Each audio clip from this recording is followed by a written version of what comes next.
The curious case of Alice Go, a Chinese national who astonishingly managed to not only illegally obtain Filipino citizenship, but become a mayor of a strategically located city in the Philippines, underscored the vulnerabilities and loopholes within our system. It showed how corruption, bureaucratic red tape, and all sorts of different deficiency make it so easy for foreign nationals with potentially nefarious aims penetrating, infiltrating, and manipulating the Philippine political system. Accordingly, officials are concerned about the fact that the Alice Go case may be, after all, just tip of the iceberg. Some experts are wondering whether there are hundreds, if not thousands, of Alice Go like cases across the country. Under former President Rodrigo Duterte, the floodgates were opened. Hundreds of thousands of Chinese nationals entered the country in order to join the booming pogo industry. And accordingly, there have been all sorts of different problems: kidnapping, torture, even killings of some of the Chinese nationals or individuals ensnared in the pogo industry. But another kind of threat has also emerged in recent years: disinformation, specifically informational warfare by China or China backed elements. Advances in artificial intelligence has allowed individuals to easily make so called deepfakes. In the case of the Philippines, there's growing concern about the rise of cheap fakes, affordable, easy to make artificial videos or disinformation content which may have clear political targets. Since 2020, multiple platforms, including Facebook or Meta Company, have detected China based or China backed entities forwarding or boosting or creating all sorts of different disinformation campaign favoring certain political individuals in the Philippines, or to put it honestly, proxies of China in the Philippines. But while back during the pandemic period, there were concerns about China supporting the Dutertes or their proxies in the Philippines. More recently, there's growing alarm over targeting of people who are critical of China. Earlier this year, a so-called cheap fake content, mostly an audio material, came out which tried to portray President Ferdinand Marcos Jr. as a warmonger, someone who wanted to instigate war with China in the West Philippine Sea. Accordingly, authorities have been worried about all sorts of different disinformation, deepfake, or cheap fake content targeting the government or anyone who has tried to stand up to China in the West Philippine Sea. A study by the ASPE Institute in Australia also showed that China may have been involved in boosting anti government or anti Marcos Jr. administration materials, particularly in light of Philippine China tensions in the West Philippine Sea. So, what is the threat of the nature of deepfakes, artificial intelligence backed disinformation campaigns in the Philippines? What is the Philippine government doing about it? Is the Philippines engaging in different kind of cooperative initiatives with capable allies and partners in order to effectively fight back against such disinformation campaigns? In order to better understand these issues, we have someone perfect to talk to from the Department of Information and Communication Technology. Usec D, thank you very much for joining us. I know this have been quite busy days. No, una, how are the budget hearings? Because money matters, priorities matter. How was the experience? Well, we don't have since our performance have improved. No, it went pretty well, I think. Although it was very long. We started at 3 p.m. and we ended around 9 p.m. last night. 6 hours. 6 hours. So Yeah. it looks like it's now a tradition. I heard on the other side there was also a contentious conversation. Chimenat, right? Yeah. We'll have other members of the House of Representatives discuss this in a separate episode. But what are the priorities for the DICT in the upcoming fiscal year, and what kind of budget are we talking about for people to have a sense of scale of your relatively newish department, right? Yeah, well, for DICT, it's one of the agencies with the smaller budgets. No, it's only 10 billion. But Only 10 billion. only 10 billion. Oh, wow. And a lot of that goes to the free Wi-Fi program, 2.5 billion. Actually, Right. yan yung naging contention kagabi with the congressman. because we needed approximately 7 billion to maintain the 13,000 free Wi-Fi sites that we have right now. But the DBM just gave 2.5 billion. But remember that the free Wi-Fi came from the Spectrum users fee. So it's actually a Right. trust fund. Yung kinukolektang Spectrum users fee, we invest that into the free Wi-Fi program. Apart from that, a lot of infrastructure. We have our national broadband program, of course, the eGov app, trainings, makakaasa yung mga kababayan natin at our free trainings for digital jobs, for cybersecurity, and all of these ICT-related trainings. Kasama na yung coding for kids. No? We're also teaching Right. kids how to code using Lego, using Minecraft. So it's like playing a game, but still you're Is this being like taught coordinated with test and DepEd? How does this work? So most of these trainings, we're doing it with the ICT. Some trainings are being coordinated with DepEd. Right. They have their own trainings kasi they have mechatronics, Right. etc., etc. But we do collaborate on some of these items. So yeah, these are the priority programs for the ICT and for the government. Of course, cybersecurity. We're going into the election, 2025. So we're preparing the security artifacts for the automated elections, like digital certificates. There was a request by COMELEC to secure the servers that are going to be used for the elections, etc. So these are also part of the budget of the ICT. What are your biggest priorities and concerns in the upcoming fiscal year? So ano to as the President's State of the Nation address did announce, our priorities include the Common Tower policy. Right now kasi Can you the entire- explain that a little bit? Yeah. That's good, no? So for the entire country, we actually need approximately 90,000 telecommunications towers Para maganda yung signal. para maganda yung Oo, signal. yeah. Napapansin nyo, Prof, when you go around, after 10 minutes, Right. napuputol yung connection or biglang nagiging garbled. Even here in Metro Manila, there are some areas na tumawid ka lang ng isang area, na wala na Right. palang May blind spots. may blind spots, yeah. Right. So we actually needed 90,000 towers. So how be many at do we par have? with How many do we have say now? Vietnam. We only have 30,000. Oh wow, so three times more. We need 300% That's correct. So we need increase. 60,000 more. Oh, And the wow. solution we believe for this is the common towers. And the President did announce that we have to promote the common tower. The ICT has a common tower policy to promote sharing of towers. So, imbis na yung kanya-kanya bawat telco magtayo ng towers, we can put up towers in strategic locations so that the telcos can share this tower. And hopefully, this will introduce more towers and therefore better quality of service for the telecommunications providers. I didn't know that. So the only thing I knew is like, all of this rumor or something like that. Some companies, their communication is better in certain areas because they have better understanding with rebels there or something like that. So what you're saying is that now, because you have a fragmented Correct. situation, that's why uneven yung services. correct. That's Minsan correct. maglabas ka ng letter A, telecom, letter B. What you're saying, you have to establish this common one. Is this a standard in other countries? That is correct. That for some reason we have not Yes. been doing? What on earth Yes. has been happening? It's been a standard in most countries. Australia, Malaysia, Indonesia.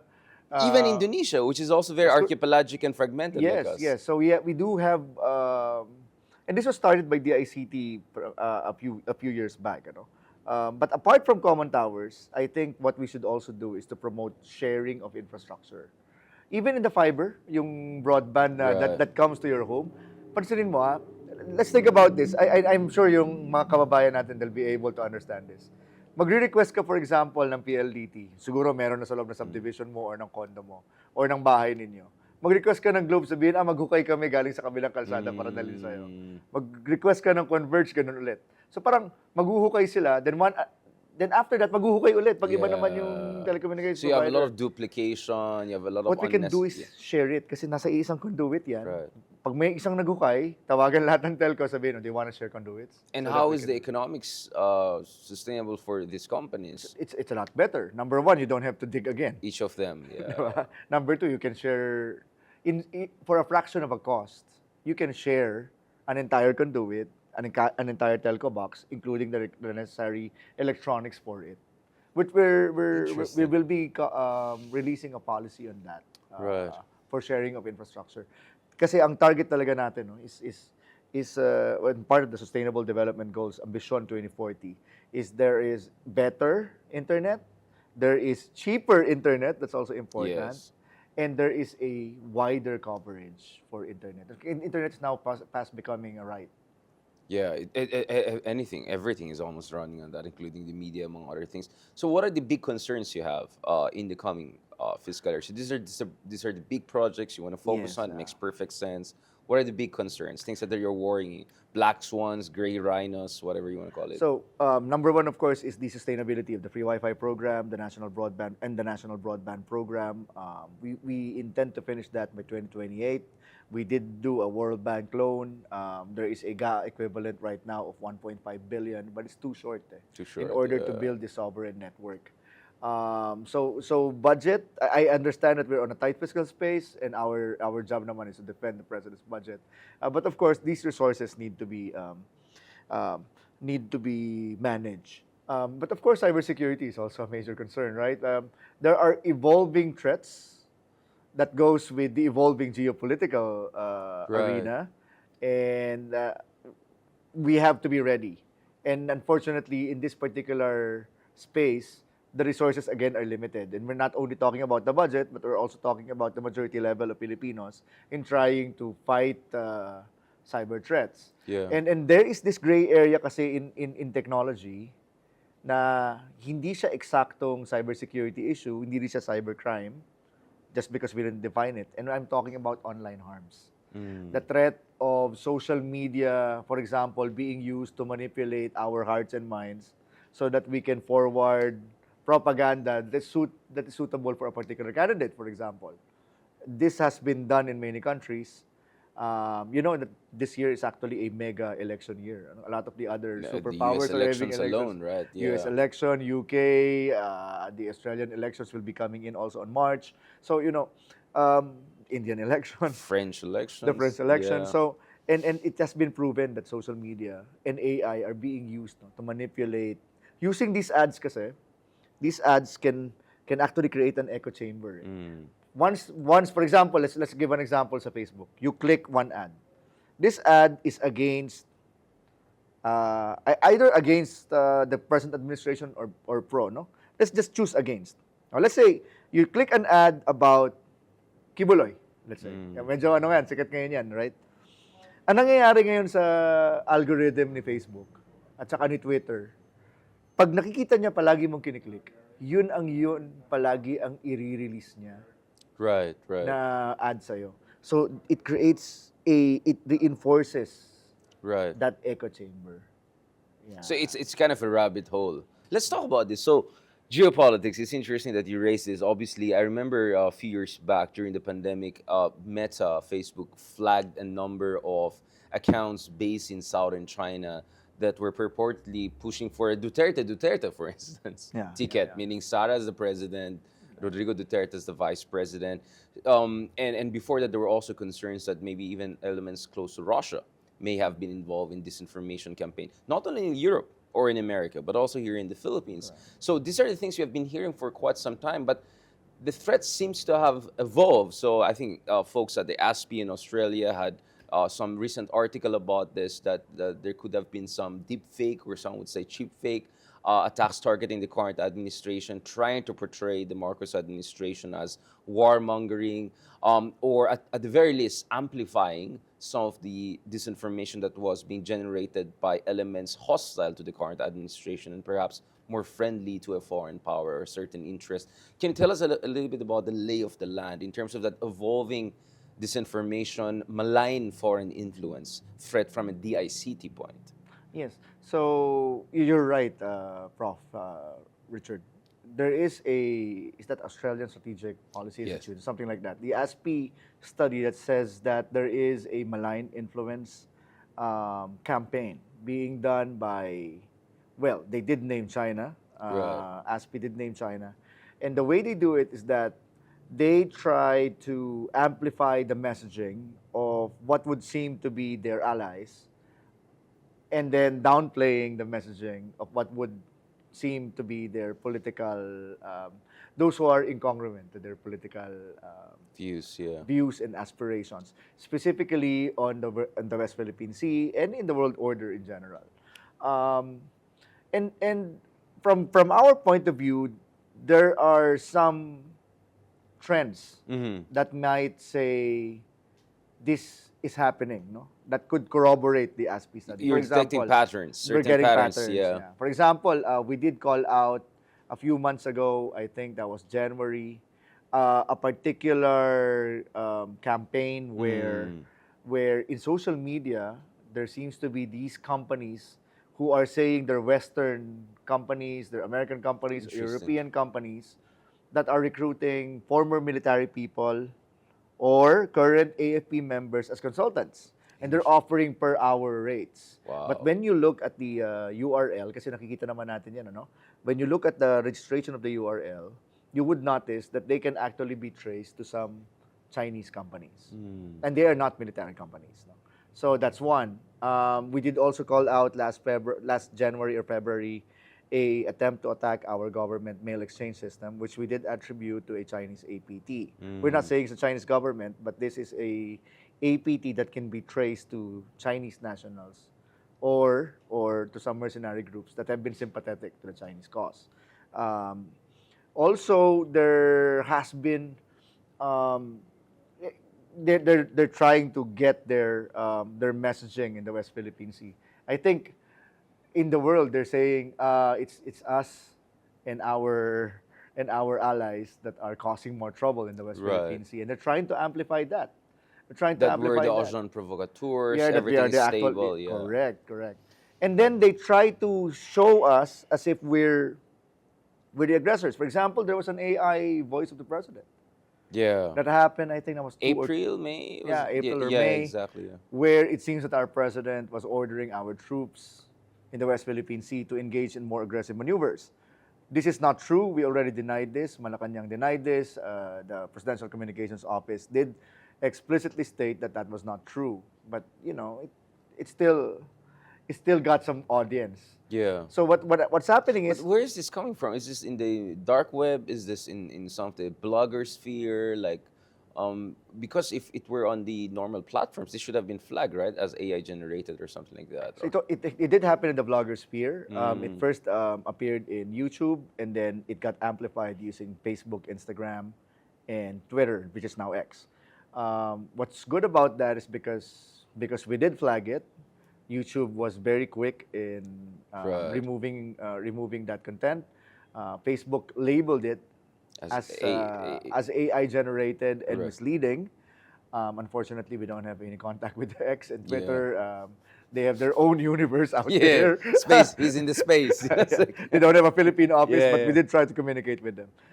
In which case, Twitter also relies heavily on backlinking back to Facebook or Instagram or YouTube. So by removing these uploaded... The mother source, the uploaded video content or audio content, then we also effectively remove the... or mitigated the threat. What is your read of that incident? Because I know there'll be even crazier stuff, you know, the whole Polvoron stuff and all later on we can discuss. But was that like a testing the water situation? Because it didn't seem very sophisticated to me. Was it like, you know, testing, you know, possible holes in our armor? So. Yeah. What is your read of that? I think, Professor, it is testing the waters in one sense, but it had been proliferating. This pattern is not new this year. Right. This had been ongoing for the past 2 years, and a lot of media personalities have already been victims of AI. You know, there is a media personality selling rosaries. There's a media personality. Well, of course, it was AI generated. No? May nagbebenta ng gatas, may ng rosaryo, may nagbebenta ng you know, whatever stuff. Most recently, our BSP governor was a product of was victimized by an AI scam. This is a scam. No, AI. As if he's promoting a crypto. Again, a financial scam. Yeah, a financial scam. So you're using top officials to sell a financial scam. That's correct. Right. And of course, he's a BSP governor. Oh my God. Diba? Who could be better, who could be more credible than the BSP governor regarding a particular financial instrument? So may kumakatok sa bahay niya ngayon. Sir, I mean, how this? I suppose this financial scam could be a big issue. I mean, just the other day, a family friend was like messaging me, "Do you know people in the Philippine National Police to help you out, etc." Um, and yet again, another financial scam. Can you tell us a little bit about how is the ICT coordinating with NBI, PNP on the financial scam issue? Because it's a whole dark, underground economy, digital underground Yeah. economy right now. Yeah. So what's good is now Congress has passed the AFASA law, the anti-financial. Sorry, I forgot AFASA law, but the AFASA law actually gives more teeth regarding financial scams. Kasama na criminalize na natin yung financial mules, yung dinadaanan ng pera. Dati kasi Right. parang ang hirap patunayan eh. But now baliktad. Once dinaanan ka ng pera, the burden of proof that May this came from legal responsibility, it is a legal transaction now comes to you. Kasi meron na tayong especially if we have a evidence showing na that money actually came from illegal sources. Right. So now at na-test na yung batas. May nahuli na yung PNP just a few days ago, I think nasa newspaper yan, Right. about financial scam call center. Wow. It's a call center setup. You come from a call center I did, background, yeah, right? I did. I mean, in the back. is it true that some call centers may be, doing side jobs here and I there? wouldn't say that call centers, but most of the POGOs are actually operating a call center similar type of setup Right. where they have that. They claim that it's the customer service for their offshore gaming, right? Right. But actually it's call center for the scams. So natest na natin yung APASA, and we do coordinate with our law enforcement. Under the DICT, we have the Cybercrime Investigation Coordinating Center, which is the coordinating agency for all law enforcement agencies para sa mga ganitong mga kaso. Right. So, POGOs are out. The President just announced it in SONA. Napansin mo nung POGOs are Yeah. out, na bumaba rin yung scams, yung scam text. So there is a correlation at There is. at the very least. We know that from the Yeah. start. There really is a correlation between these financial fraud pseudo call centers, let's call that, Right. and POGO operations. So Pogo operations are also not doing so much Pogo. They're just doing scam. Some of them, huh? Well, on the side. yeah, on the sides. Wow. So they're nag-proliferate and all. So how much is DICT involved in current government activists to... Kasi may mga classification game pang nangyayari ngayon. Kung ito ba ay Pogo or it's an offshore That we're not game. involved. You're not involved. Hindi. That's not yours. I think that's PAGCOR. We're not involved. But in terms of DICT's capacity to detect fishy activities or, I don't know, criminal syndicate activities or espionage activities, to what degree are you guys involved? Because my understanding is DICT is also very much part of our conversation with our allies and That's friends correct, yes. to look into cyber attacks, disinformation. We're a frontline state, not too different from some of our neighbors, right? That's correct. We're a frontline state. In fact, DICT is the lead agency when it comes to policy making and improving our stance in cybersecurity. So the National Cybersecurity Plan, which was approved by the President under Executive Order 58, issued just this April, was written and led by DICT. Although I have to admit it was a whole-of-nation approach, and a lot of government agencies, especially the DND, the National Security Council, did give their inputs regarding this particular plan. We're very proud of it. We led its writing or co-writing with the other government agencies, and we do represent. Under us also is the Computer Emergency Response Team, who responds to computer emergencies that happens not only to government agencies but also to private sector. No? If you hear a hack, most probably it will be the Computer Emergency Response Team. But also there's caution, Richard, kasi there are some bloggers like Deep Web Connect who keep saying somebody's hacked, and then it turns out it's a fluke. They weren't hacked. Or maybe they were, but there was no real critical information that was compromised. So let's also, kaya nga I'm appealing also to our friends in Not to exaggerate potential issues. compromise in information systems and all of that. I'm, right? I'm in favor of transparency and accountability. I think there is a good it's part of a good governance and a healthy political environment where we have critics and we have information, very responsible journalists Right. who can give information to the public even if sometimes the government is very averse to giving this Yeah. information because we're still thinking about national security and stuff. Right. But let's not go and exaggerate issues, which could also affect the economy because some of these attacks happened on publicly listed companies. Yes. And So it then could affect their stocks, and stocks, their or it could be shares. sabotage, corporate sabotage. I It mean, could also- nasty things, right? Yeah. Correct. Yes. Yes. Going back to the whole of nation approach, how serious is this deep fake, cheap fake problem? I mean, how easy it is to make deep fakes nowadays? I mean, Well, we actually did one for you. oh, No, of you, I mean. And we only did it you for... mean for me to attack my enemies? No, Just kidding. of you. So it's a 10-minute... we only did it for 10 minutes. And if you want, I You can mean show it you. took you 10 minutes to make it? Yeah. Oh, wow. It took us 10 minutes to... well, actually, it's like less than 10 minutes just for your face. Right. But the audio is a little bit more complicated. So Yeah. maybe in total, including the audio, might be 20 minutes. Yeah. Right. So just for people to...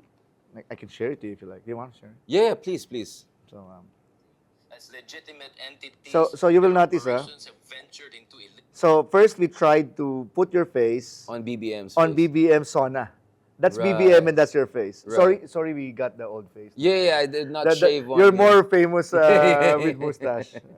So pansinin mo, it's still your voice. furthest from gaming, such as financial scamming, money laundering. But the cadence is BBM, right? Yeah. Yung timing niyang ganun. even murder. Ngayon we did the better one. This time, bosses mo na. Ay, sorry, bosses mo pala yung kanina. Ito yung boss ni BBM. That's the original. But my face. But your face. Yeah. Financial scamming, money laundering, Yeah, Look at the sumasabay yung cadence. mukha ko, yeah. Yeah. kidnapping, brutal torture, even murder. Diba? Eksakto. At saka, nung lumiliko ako, it Yeah. looks like me talaga. No? Yeah. Entities, their operations have Yun nga lang nagbago yung boses mo kasi No, kailangan but- namin isama No, yung but cadence. interesting. It's my voice, but BBM's cadence. prostitution. So, na-combine niya, di ba? Plus you don't speak like this. Yeah, Yeah, exactly. Diba? Yung, Interesting. and we did copy your voice. And then, So, mura lang bang gumawa ng ganyan? so hindi naman sa pinopromote ko sila, but actually, Just saying, brought So, to you by. Like, so actually we did Magic Hour, which is an app. that sounds like a dodgy bar, Magic Hour. It's like a dodgy bar in Cubao. I thought it's just an app, no? We upload a video, and then we Yeah. upload a face. So the video of BBM, Yeah. Sona, and then we just upload a face. Oh, and that's it. wow. And then you put my face and then And that's put it. that's it. Pero the voice was really impressive to me, that it combined the cadence. And then also when lumiliko siya, the facial expression is kind of consistent enough. So give it Correct. 2-3 more years. We're moving in very scary direction. So, And just imagine, look how easy it is. So that means, ito yung problema dyan. Number one, people with less skills would be able to do it. yeah. That's one. So you democratize, unfortunately, the bad things. Which is good, but democratizing Comes- criminal yeah, activities, activity as yeah. well. Number two is, because it's easy to do, you can do it in massive scale. Notice that when Carlos Yulo won, Right. and we congratulate Of Carlos course. Yulo. Thank you for that. Double goal. The double goal, the We first had him time in just our here. history. He got yeah. an interview here, just here. Yeah, exactly. So we're very happy Yeah. with what Carlos Yulo achieved as a nation. It was our pride.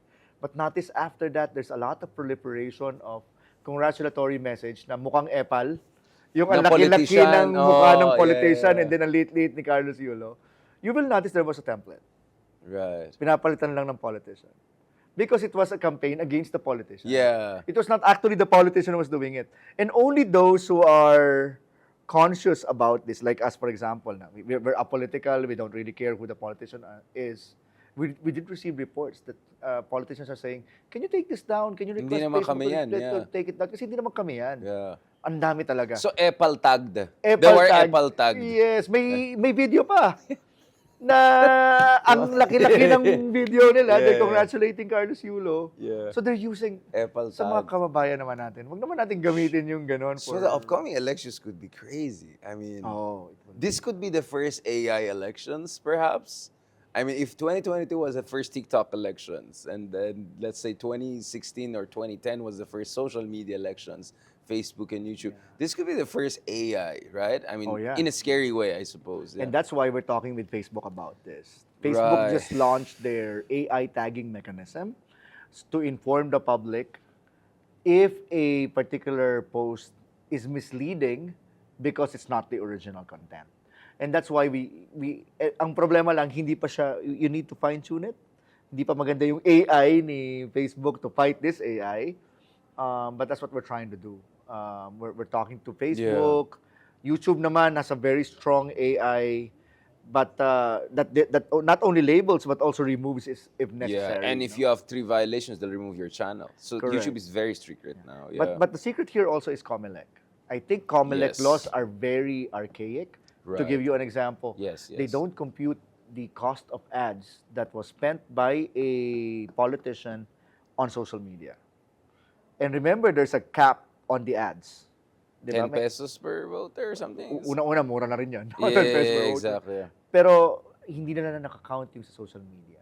So this is something... And that's where the real deal is, yeah. That's where the real deal is. So dapat nagka-cap yun. Number one, naka-cap. Number two, dapat magkaroon din tayo ng regulation sa social media para magkaroon din ng limit yung ganitong klase ng... But Comelec always complains to me that kulang yung budget nila. So should they get help from you guys to check yung monetization or like quantify the potential expenditures online? I think the potential, the Comelec. I think we just need a COMELEC regulation, and We we can can take talk care- to Meta, which is the parent They can give company you a of Facebook. breakdown. I'm sure they can. Yeah, easy lang yan, di As ba? long as there is a regulation. Yeah, reports And lang yan. These companies naman would not want to, will always follow a regulation. This is an issue that's been mentioned a lot of time.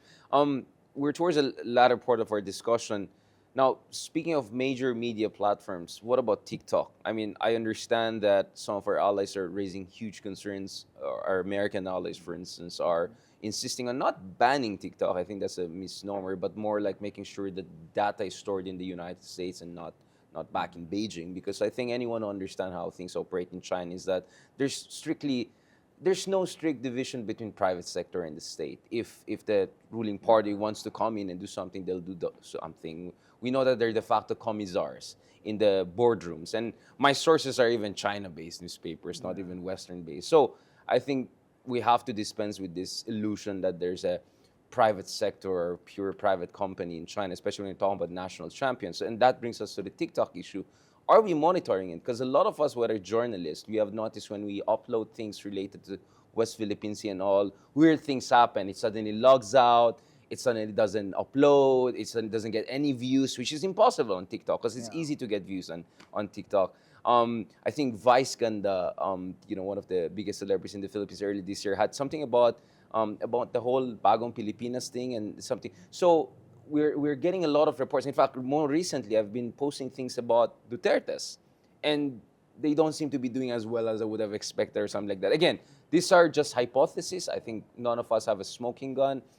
But the fact that some of our allies are seriously, like in Europe, I think, bawal for government officials to have on their official phones TikTok and all. In the US, they have moved in a more serious direction. What's the conversation in the Philippines?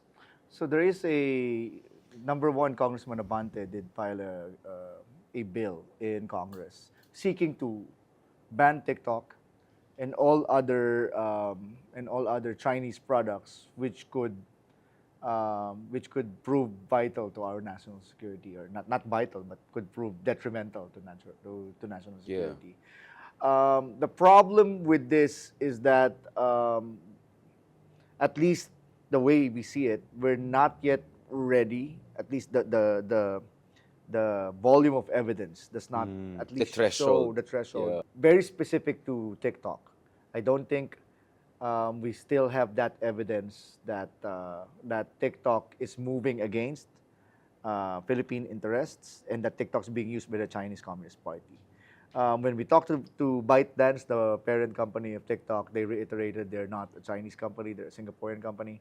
I think they made the same manifestation in the European Parliament and in the US Congress. and in the US Yeah. Congress. Yeah. They did come here. They wanted to donate. They wanted to do CSR. They wanted to turn this around. The other part of the problem is that let's remember that TikTok is not only now a social media platform, but it's also now an e-commerce platform. Yes. The And stakes are there's- very high. And the stakes are very high because we have a lot of Filipinos who are also using TikTok to sell their stuff. A lot of them are getting so rich they're gonna make their party list or run for Congress. I heard, right? Yeah. So, but here's the big but, Richard. We believe that this conversation should be made. And we are Yeah. willing to discuss this particular issue, especially with you, with Vice Ganda, and with all other parties who experienced what could be seen as algorithm bias of Yeah. TikTok. The same Shadow way, banning, I think, is the shadow banning yeah, without announcing it. yeah, It seems like your posts are being hidden somewhere yeah, in a storage space where nobody would see it, right? The same way that we wanted to have this same type of conversation with regard to algorithm bias yeah. with Facebook and with um, Just YouTube. just to be fair, Just to be because fair. algorithmic bias is a reality across all platforms, and just to be fair to TikTok, That's correct. But it seems that I think you're the fifth media personality who told us that there seems to be there seems to be a pattern something weird, yeah. with TikTok. And what I can promise is next week maybe we'll have a talk with TikTok regarding Yeah, I mean, I've had conversations with them. I mean, the folks here in the Philippines are very assuring, great people. I have no problem with them. But honestly, I don't think they're the engineers who run the show. I think the engineers are Yeah. back there in Beijing. So I just said there's no point in having these conversations, to be honest. But going back to this, what are the security cooperation frameworks we're engaging with? Because my understanding is when President Marcos Jr. first visited the Pentagon last year, a big part of the conversation he had with Lloyd Austin and the Pentagon was cybersecurity. A lot of conversation happening right now are cybersecurity. Cybersecurity was again mentioned when we had the historic 2+2, the fourth one, but first one in Manila. Blinken and Lloyd Austin were here in town.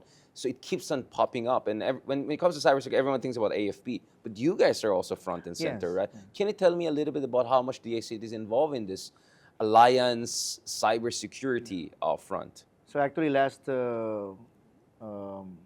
me recall if that was August 15 or no, it was July 15. July We went 15. to the United States for the first ever U.S. Philippines cyber dialogues.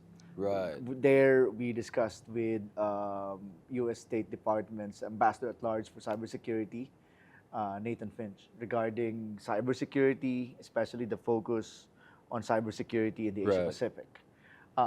This is an inaugural discussion. Next year, we're gonna have the same discussion, but this time it's going to be in Manila, and vice versa. So the U.S. is having this same conversation with Singapore. I Right. think their cyber dialogue is in their fourth Already. year, but ours is on our first year. We are having the same discussion with Japan, and there is also a group of three, Trilateral. a trilateral discussion with the U.S. and Japan. So DND handles defense, but we also have that discussion when it comes to cybersecurity. We have a memorandum of agreement with the Australians regarding cybersecurity. We're also coordinating with the United Kingdom, again regarding cybersecurity. And this is a discussion between us, the DICT, and their ministry. Of course, Singapore and our ASEAN, we represent, the DICT represents the Philippines in the ASEAN Cybersecurity Conference, the ASEAN Right. CC. About 2 weeks ago, I was in Singapore, and we personally launched the ASEAN Computer Emergency Response Team there in Singapore. So now we're building a computer emergency response team for the Which entire is ASEAN. headquartered in Singapore. I mean, Headquartered in yeah. Singapore, but there is money Right. Coming from collectively everyone, yeah. collectively pooled so that we can also send our people there for not only for training, but so they can man the. This is more about, this is not about training. This is more about operationalization Yeah. of a real-time information exchange and incident response mechanism among the 10 member countries. Interesting. So the DICT in the international community is front and center when it comes to cybersecurity, but of course locally or domestically, we still have to not only about the national cybersecurity plan, not only about what we're doing in the computer emergency response team, but our task really is to produce more and more and more cybersecurity professionals. We have a shortage. We are seeing approximately 300,000 cybersecurity professional shortage by 2028. Right. Right. And that's how you look at it. Right now, we have something like less than 100,000. Yeah. For CISSPs, we have less than 200. We have so many gamers. Maybe you can tell this gamer guy to. Oh, that's the good part, Richard. Actually, your comment was There's actually so many partially true. gamers, Huh? right? Yeah, A yeah. lot of our gamers who are now going into computer sciences wanted to transition to cybersecurity. Yeah. Unfortunately, some of them are transitioning to black hat, which is like Yeah, yeah, hacking. yeah. But may I appeal It's to a this? zig and a zag. Yeah, It's a zig to and their a zag. nationalism and don't hack Yeah. government. No, join us and maybe we can, let's build our cyber security force. Make no mistake about it. We know for a fact that China, North Korea, Russia has their own cyber Armies. Yeah. armies or cyber warfare group, necessitating the creation of a Italian manual that defines jus ad bellum and jus in bello Right. regarding warfare in cyberspace. We don't have it yet. Yeah. So it's not our job, it's the D&D regarding cyber Absolutely, warfare, yeah. but we wanted to get that pool of talent, not only for defense, but also for cyber offense. Yeah, we need a cyber force. We need a cyber force. Yeah, exactly. With all the gamers, I mean, we have great gamers, right? I mean, And we're I'm a competing. vlogger, so I look at this game. They're amazing. They're so good, you know. Sometimes it's Philippines versus Philippines, the finals, right? So like maybe some of you, once you get a bit too old for gaming, you want to help us. Parang catch me if you can, diba? You yeah. zig and then you zag, right? Last point, critical infrastructure. Let's talk Correct. about that because a serious problem during the previous administration was perhaps our friends from China had a little bit too easy access to critical infrastructure, or perhaps not. But one big issue, for instance, was the establishment of Dito Telecommunity with China Telecom of Yeah. towers inside the AFP, which was a big issue. And until now, I'm getting diverse responses. I think a lot of people will say actually didn't eventually push through, but Yeah. that more or less raised the red flag about critical infrastructure. The national grid, for instance, has been another issue that has been raised that, a major Chinese company has a huge stake and engineering-wise may have more than huge stake in running the grid in our area, National Capital Region. What is the DICT doing in that realm, especially now with conversation of, I heard something like the green lane thing, this American concept of you want to make sure that your critical infrastructure is essentially cleansed of Correct. They call it a trusted nefarious network. Exactly. Or Can a you green tell us network. something about that, Usec? So there's a presidential directive directing us, along with the Department of National Defense and the Department of Justice and the Office of the Executive Secretary, to draft a executive version of a cybersecurity bill.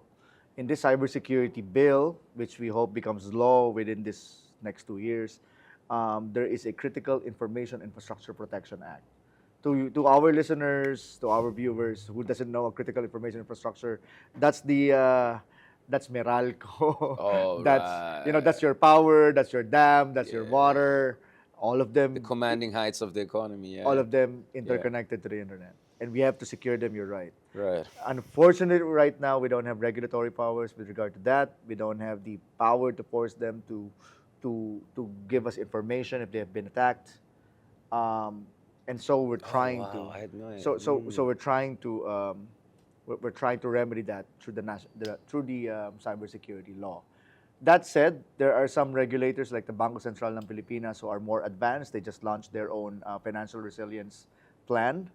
But we have to address this on a collective effort. Hindi pwedeng nauuna yung financial sector, tapos yung power, yung water, medyo nahuhuli, no? That cybersecurity law will also strengthen the reporting mechanism for baseline standards of security, including ownership structures.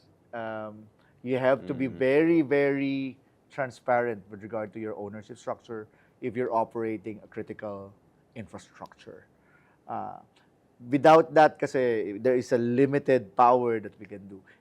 In shortage of a bill, we're also proposing a executive order para naman habang wala pa sa Congress. Yeah, I mean, you cannot wait for the Congress forever. The EU, perhaps, this is a very serious issue. The fastest way to do it, as of the moment. Yeah. As of the moment, I mean, we saw, again, I'm not imputing everything, but there was multiple like shutdowns or something of our airport, NAIA and all that. I'm not saying it was by any part. I'm just saying it just showed how easy it is to disrupt the Philippines, right? The problem is we don't know because they didn't report. That too, that's the which is issue. even worse, right? Which is Yeah, even yeah. worse. So actually, until now, Actually, NGCP also had a blackout of an entire island, and they said that it was because of a computer glitch which transferred the grid from one to another. just the word glitch comes up and like they shut down the debate, right? But it just shows you how vulnerable we are in terms of resiliency. We have to move. Are you getting enough support from the private sector or understanding, appreciation from the private sector? Yes, we have a monthly discussions with CISOs over dinner. It's a casual discussion. Maybe you can Really? join us also. It's a cybersecurity discussion so that we know the lay of the land about how our CISOs are the corporate information security officers. So we also have a lot of partnerships with other security vendors and Microsoft, the large ones. Of course. Microsoft for sharing threat intelligence information. Some other companies like Palo Alto, like Sophos, like Trend Micro, they're also giving us information and threat intelligence. Of course, we need to curate that. But this is very important. And then we need to give this information back to the private sector so they can defend themselves. Unfortunately, the only way to do it is together. It's a team effort. Think of the ICT as your quarterback, but Yeah. quarterbacks alone can't win games, Yeah. right? We need our linebackers, we need our runners, we need our defensive frontliners in order to win the entire game. It's an entire. I'm sorry if I use football, but Yeah, then actually, I was saying, like, why are you using football? Like, they're more important sports, like real basketball. football, real football and basketball. But it's okay. I get the quarterback, the American expression. Yeah, I thank you for taking us through the whole 9 yards. On that note, thank you very Thank you. much, Undersecretary D, for that really comprehensive discussion. I mean, I'm sure, unfortunately, we'll have to have you back maybe in the coming months as crazy things happen. We expect the upcoming elections to be perhaps the first AI elections, a lot of things here and there. But again, thank you for making time for us despite the very heavy schedule with the budget hearings and all of that. Oh, thank you very much. Salamat.